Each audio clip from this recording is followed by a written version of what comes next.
Thank you so much, Zimbabwe. Disadvantage kuti unongo uchingoti asi dai zvinhu zvakadai maybe zvangu zvaibuda zvakanaka dai ndakaona akandibatsira zvinhu zvaibuda zvakanaka dai ndakaona akamira neni umwe anenge achiti dai ndakaona akandiendesa kuchikoro zvinhu zvangu zvaigona kuita zvakanaka saka ndakadiscover mulife kuti hakuna asina disadvantage nevari successful vatiri kuona nhasi vane zvinhu zvaivawisira pasi anga ari madisadvantages but pakudai mentality mindset yekuti nyangwe izvozvo zviriko ndasarudza kupfurira mberi nekuita zvinhu mulife kuti zvibude zvakanaka. So my disadvantage, let me take you to the Bible.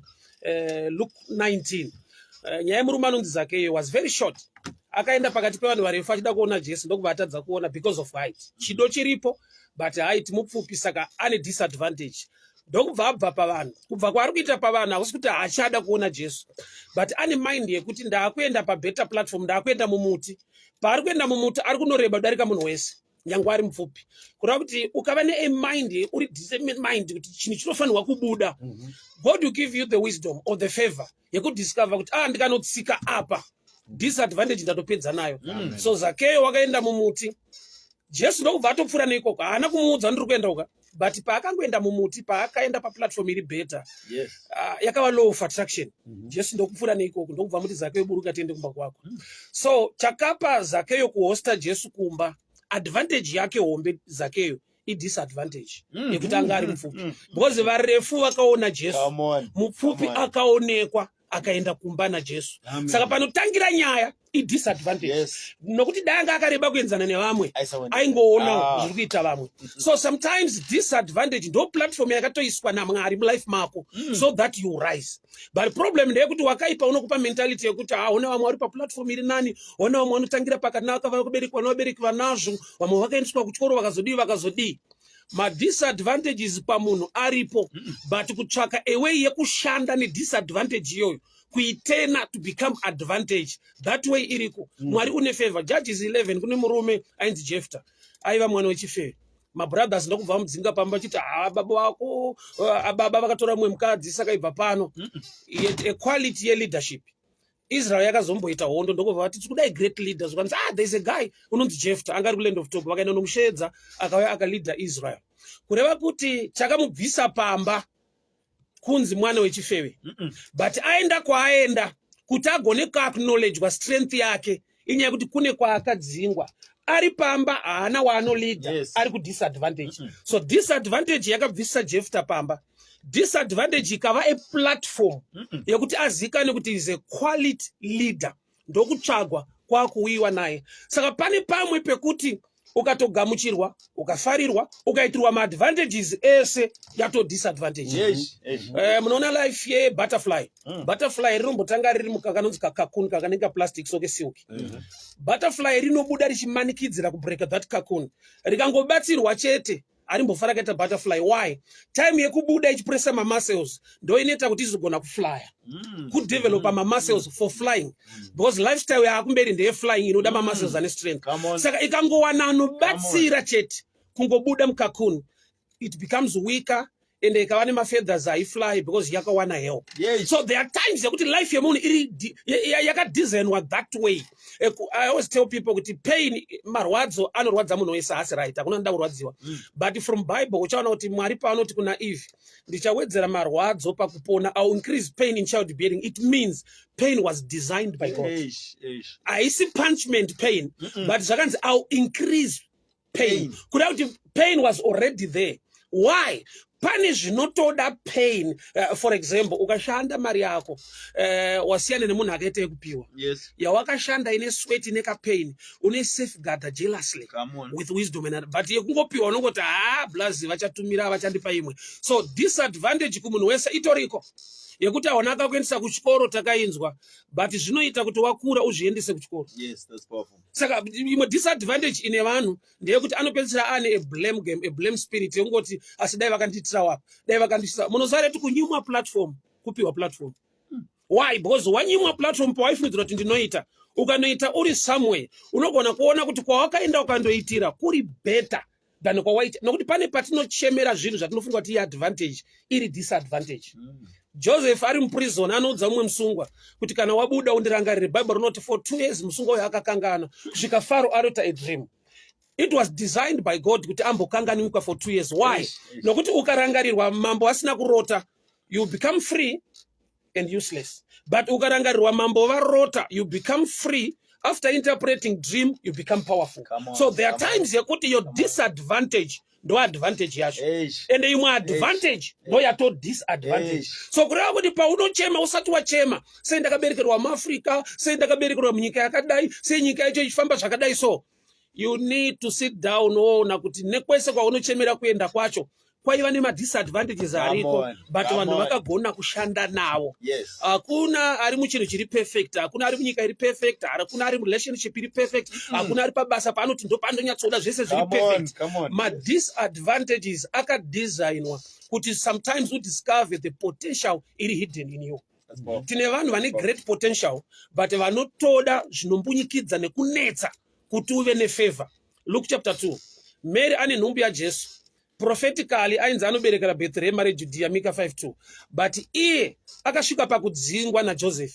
Zvanzi mambo anonzi Augustus ndiye akati munhu ese ngaabude aende kunyika kwawo, toda kuita census.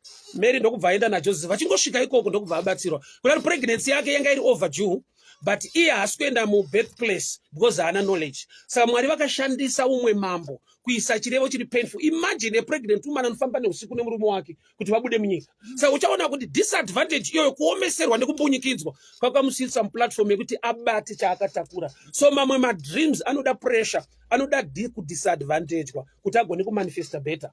Kune madreams ekuti ukabatwa zvakanaka zvikaitwa mushe mushe zvako hazvifambi. 2 Kings chapter 13 verse 20. Kune murume aenda kundovigwa. Zvanzi vanhu kwaIsraeri pavakaona hondo yeMoabhu ichiuya, vakafunga kumukanda mune rimwe guva, ndokubva vamukanda muguva raElisha. Paakandoguma mabhonzo, he came back to life. Proper burial yaita kuti murume avigwe, but dumping yakamureisa. Kureva kuti ndiye munhu wokuti akanzi mbotaura kuti chicha unofarira mulife, anoti ndinofarira vanhu vanongondirasa. Why? Because pane pandakambokandwa ndikaraswa ndikaita back to life. So disadvantage advantage kana wane imwe understanding. Pane pekuti imwe potential yako ne knowledge iri mauri nekugona kwako hazvaigona kumanifesta dai usina kumbunikidzwa nekuiswa pakona. There are people who are doing great because they are in Zimbabwe. Vakararama mu environment is very tough. Ika stretch a mind to think better and do great things. So they vakaenda mu environment ingori cool and things are okay. Vaingova vanhu vari ordinary. So there are people vanokudza kuti muno mundizvo muno muri right. Why? Because akaenda kunotarisa disadvantage akashanda nayo svika aburisa the advantage iri mu disadvantage.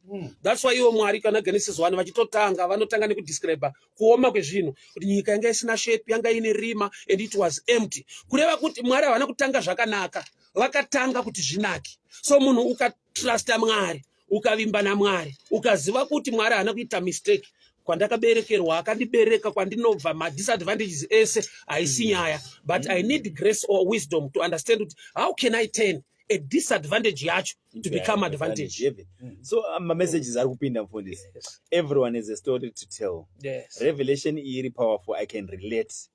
Aish ari kuwandisa ma messages acho. Murikona tina vafana varikuenda kuchikoro back to school iri kwe. Kune mbereki anogona kutochema kuti akomana vafana vandikuvadza. Nyaya yekuchikoro. Maybe turn around your life yako haina kuiswa mauri, yakaiswa muvana ivavo. Kudozati tine vafana vari successful, vatoma CEO, vakarerwa nevabereki vaitambudzika vasinobvira vaenda kuchikoro. So there are times yekuti chauri kuchema nacho kuti vafana vandikuvadza kana fashion kana kuenda kune mafesi kunotandara chichi zvezvakutonetsa, haisi disadvantage kureiza vana vako, haisi disadvantage kuinvesta mueducation yavafana. Why? You never know. Answer life yako zvawaichema zvakavigwa muvafana ivavo. So tine vafana vekuti chimwe chinhu chatakadiscover nyaya yekuchikoro, hakuna munhu akaenda kuchikoro, vanhu vakaenda kuchikoro vakaendeswa kuchikoro vari vana vadiki. Munhu wese paanotanga kuenda kuchikoro haende, anoendeswa, anobatwa ruoko ari mwana, ondonyoreswa oendeswa. So there must come a time yekuti wabva mentality yekuti ndakaunzwa, waakuziva kuti nini ndakauya.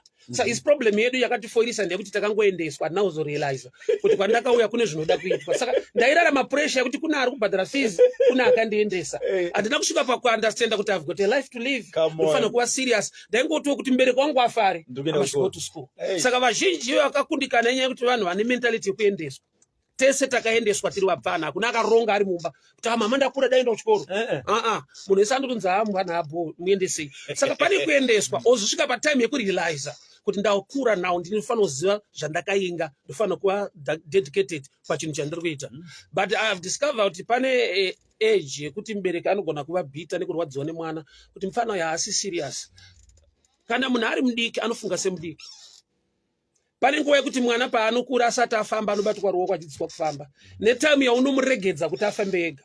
So there are times yekuti vamwe under pressure anoregedza munhu achida kubatwa. Why? Because ari kuti kana ndakamuendesa kuchikoro ngave serious ndokarova akasi kuita homework akasi kudii akasati kakuziva value yedzidzo.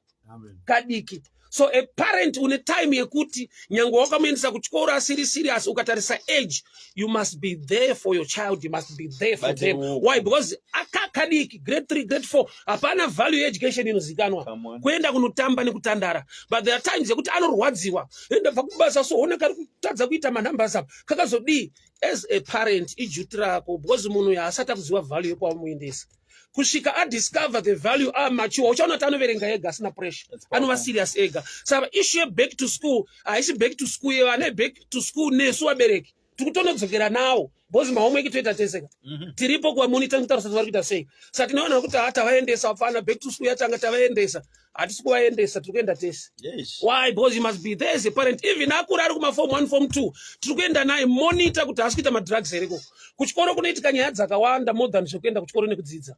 Saka sometimes vabereki ndeyekuti zvafana zveback to school zvadzokera tazorora auzorore nekuti aenda monitor nyangwe aenda because zvinoataka vapfana nekunetsa vapfana kuchikoro zviriko. Saka back to school back to school ya parent back to school yemwana. Hapana ari kusarenda mumo wavo co-working together kuti chinhu chakanaka chibude. So vapfanawo vaendeswa manje. Realize usapani pamba kuti unofanira kunzwira let's say waamachiwa wakusecondary imbonzwira tsitsi life yemubereki wako ve serious nechikoro. Ona kutambura kwanoita unoneseka kwanoita unofurirwa nevabva kwakadaro daro kuti ngatiite at the end of the day uchaona kuti struggle pangodiwa tsitsi nekutarisa life kuti mama wangu anoodhamusika ako ndouya pano ndosvikoputa mbanje kuchikoro muchemberi anzwa netswanda kumbari kwachimukira. Tine vanhu vekuti kuri kubva mari kumuendesa kuchikoro akangowa netsitsi nemubereki wake neparent kana naguardian unova serious. Haudi chimwe chinokumotivata. Tarisa kufamily kwawabuda. Tarisa memiriro yakaita life yako zvamunorarama nezvamunosangana nazvo. Osangana nevamwe vana vanazvo vari kukufurira kuita zvinhu. You must choose to differ. Inzwa tsitsi iva dedicated. Tarisa kwabviwa utarise kuti ramangwana rinomira sei kana ndaunzwa kuno kuchikoro. So back to school iro ya student amachiwa ari kuunderstanda uye iro ya parent kuramba achitarisa mwana wake back to school yedu tese vana nema parents. Thank you. 918 Tinasha. 918 this one says I can relate. I was put in a tight corner and forced to resign from work. I worked for that company for 20 years but I'm now living a better life compared. Exactly. 279 let's see. All right. Hey guys, this man brought something great in my life. Thank you, Mungazi Kurugare. Another one says, Shoko Mvangeri. So powerful. Peters from Bulawayo. Thank you so much. So, evangelist, Trubuti Susu, disadvantage, inofana kutombo wanika. Exactly. Life ye munika shaikwa. That's not a good life. Kune disadvantage itori designed by God. To you, it disadvantage. But mwari vachiitarisa advantage because it will work out for good. Come on. Ndinokubasa kwandaishanda kuindustry Workington. Andakudesigna basa kuti nditange kuparidza. Ndakadzingwa. Ndaitorida. Ndikatoshedza workers committee kuti ndimirire zvikaramba. Ndikachema ndikarwadziwa. But when I look back, ndinonzwa asapa mwari makashanda. Ndaida kuvavarira ndisiri kuenda anyway. Discover kuti varume vadai vasina kunyatsondibunyikidza undisa pakona ini ndaitaurisa kubasa uye kana muchinda anotaura but paari kutaurira pacho chichi kuzonoti aiwa ndeve kumastudio but zvinotora pressure unotoona ari Satan cheche unoona kuri kurwiswa kusadiwa but vakomana chii chandatadza ipapapa but pane chiri mauri chinotoda disadvantage because advantage yakavigwa yauri kutadza kuona iwewe. Saka mwari vanoishandisa sedisadvantage kusagamuchirika kusatambimanikidzirwa discover potential iri mauri zviriko mulife unotoda zvinokumanikidza because iwe kana usiri kuziva usiri kuzviona mwari vanoshanda that way.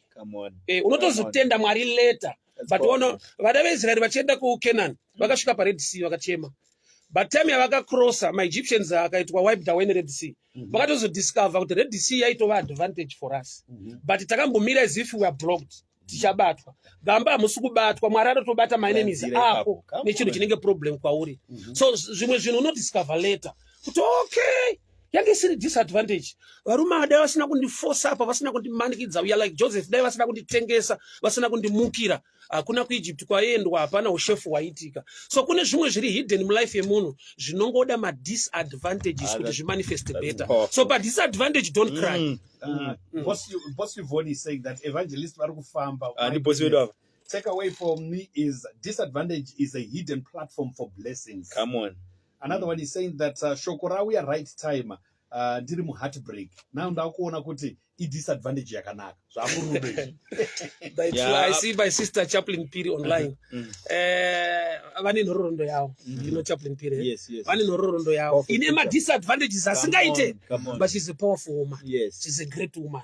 Kurat sometimes madisadvantages iwayo akabuilda career yavo in a way yekuti zvairwadza but ndo platform yavanotsika. Chaplain Piri vakakupai testimony yelife zviri enough kuti muti chechi yapera people will start to cry. People will see God. Why? Because she came away yekuti unotsoma kuti asiri Mwari munhu abude pakadai saka testimony yavo pachaise munhu. Sorry ndakubata ipapo munhu waMwari disadvantage like you're saying kuti inopama blessings mune zvakawanda zviri hidden zvaunofanira kuti unzwisise. Ndinozoziva sei kuti disadvantage iyi ine kablessing kainako or disadvantage yandogona kutorelaxa zvangu ndichingoti it's a disadvantage or it's a blessing in disguise asi ichitonivhiringidza zvakanyanya. Let me separate in two ways. Kune disadvantage yekuti waberekwa environment yekuti you can't change it. Uri musituation yekuti it's beyond your control. Zvakuisideline zvakuisa paside hauna chaunogona kuchinja waberekerwa kuzaka nemudhara ari kuzaka waitoda utonasi disadvantage yako yekuti kana kwapopota saka chinodiwa disadvantage yauri beyond control you pray about it you thank God for your life wotenda Mwari wokumbira nyasha how to break out of it. Why? Because chiri easy is to complain to cry to become a beggar. Chisiri easy kuti don't disadvantage yacho but Mwari vane chirevo Mwari vane chinangwa don't cry pazvinhu zviri beyond your control but madisadvantage awakacreata nepoor character yako you need to repent and work things out. Because pamwe pekuti waba kubasa wadzingwa kuti ka advantage dzingwa kandaita wabaka so there are times yekuti work your character in a positive way than kuti ratorohwa kuti disadvantage baba unosumuka unoporonga relationship orambwa kuti kurambwa iko kupani kwandiri kuenda kuri better you need time kuanalyze kuti zviri beyond my control zvinhu zvangoitika here kana kuti ndindaita mess up ndada kunyepera kuti no disadvantage. Shumba, there's a message from Sam in UK. Sam Piri. Sam in Ansi. Okay. Okay. Shumba makambodzingwa kuya. Ndinawo magara po. Sam Piri in Manchester. Thank you so much. This one says we may say a blessing in disguise. My Rumbi isn't probably she's asking kuti zvamuri kutaura madisadvantages aya is it are they the same as a blessing in disguise? Exactly. Exactly. Chikomborero chakavanzika. Yes. Because iwo uri kuona se disadvantage but Mwari vazvitendera because zvinoburitsa the advantage iri hidden in you. But watadza kuzviona. Saka unotoda munhu anokuti iwe bva ipapa enda kwakati vachingosvika kuBethlehem Mary ndokubva abatsirwa but pregnancy yake yaitova overdue because yanga ine birthplace kuti inofanira kuberekerwa kwakati saka iye ari kuGalilee kusvika adzingwa uko so there are times kuti iwe hausi kuzviona saka kwauri kunetswa disadvantage vanotozoona wasvika wachibata unotozoona kuti asi Mwari apa makashanda nenzira yandisingatarisiri timu rakandidzinga kubasa riri kutonditeerera so takomana chifana kufesa tosumuka kauya akomana amutotija nyika yese but taitaura tiri kuworkshop tiri kuseri but paplatform nyika so you see kuti watozoona nerimwe timu rakasara kubasa rakutonota saka kudzingwa haisi sterek unoona here kana wapaninaye saka life inodaro mapressure madisadvantage aripo but there's a positive way to come out. So there's a Ganyiwa Pesi on WhatsApp who says that sometimes you need the spiritual of discernment to know your disadvantage, otherwise you die uri mu disadvantage. Come on. Exactly. Why I'm disadvantage make sure kuti haisi nyaya yekungochema because kuchema akuchinje zvinhu kungova emotional kuti zvaoma ndakungochema. Chinochinja zvinhu is to find a way out of it. You pray, you seek counsel, you seek knowledge kubva kune vamwe till wabuda musituation iyoyo. Bozo kuchema hapana nyaya. Bozo zvinotochemedza zvinorwadza. Pandakadzingwa basa ndakachema ndikarwadziwa, but there was something hidden mandiri chandaka discover later, and now I'm moving on nacho. So my disadvantage hakuna sina disadvantage hakuna. Vese vari successful vatinoyemura vane nyaya dzavo. Vane history. Ya vane kanyaya kuti wakakudza noti shaka munhu akatobuda panobudika. Pane a positive mind yaakadevelop nestrength yaakawana. Haana kuchema, haana kufunga zvimwe zvinhu zvinozviurayira vanhu. Kuna vanhu vakabuda mazviri. Inyaya yekuti munhu anongova quick kuti akana zvaramba so it's better to die. But hakuna nyaya isingabudiki. Hakuna zvisingagadzirike. But maybe unenge washaya the right people surrounding you, washaya maybe understanding yekuti ndodi zvadai. 4 minutes, make it 3 minutes before 9 o'clock. It is our time. Something green is coming, and it's guaranteed to put a smile on your face. Mark your calendars. May the 14th is the big reveal. Stay tuned. You won't want to miss this.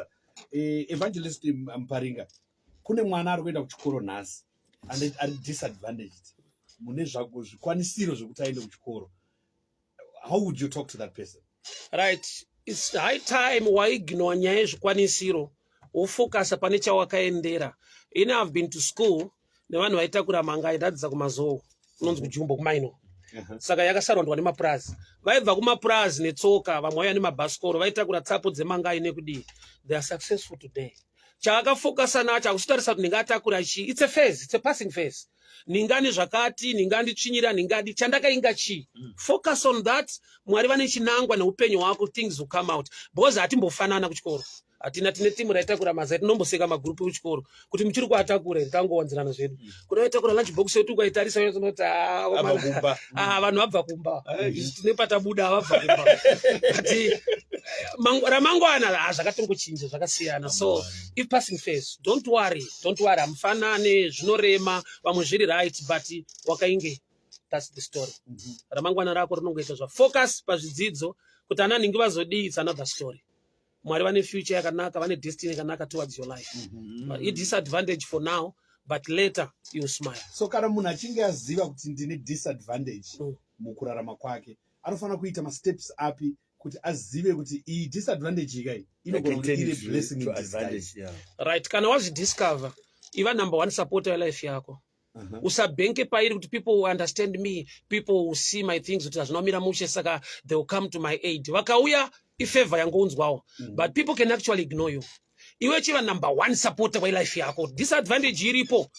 Kungwara handina, zvakadai handina, but aiwa life yoda kuraramwa chinhu chinofanirwa kubuda ichi. So be number one supporter. Vanhu vasati vamira newe, tanga wamira nelife yako. Disadvantage iripo, vanhu vanotoiona ende vamwe vanotokumoka nayo. But we choose to differ. Stand, mira nelife. Chaka mwari, chaka counsel yevanhu, chaka zvinokumotivate, zvinokusimbisa, and move on. Thank you so much. Right. Vada kubata munhu wamwari vada kukoti yanemi conversation.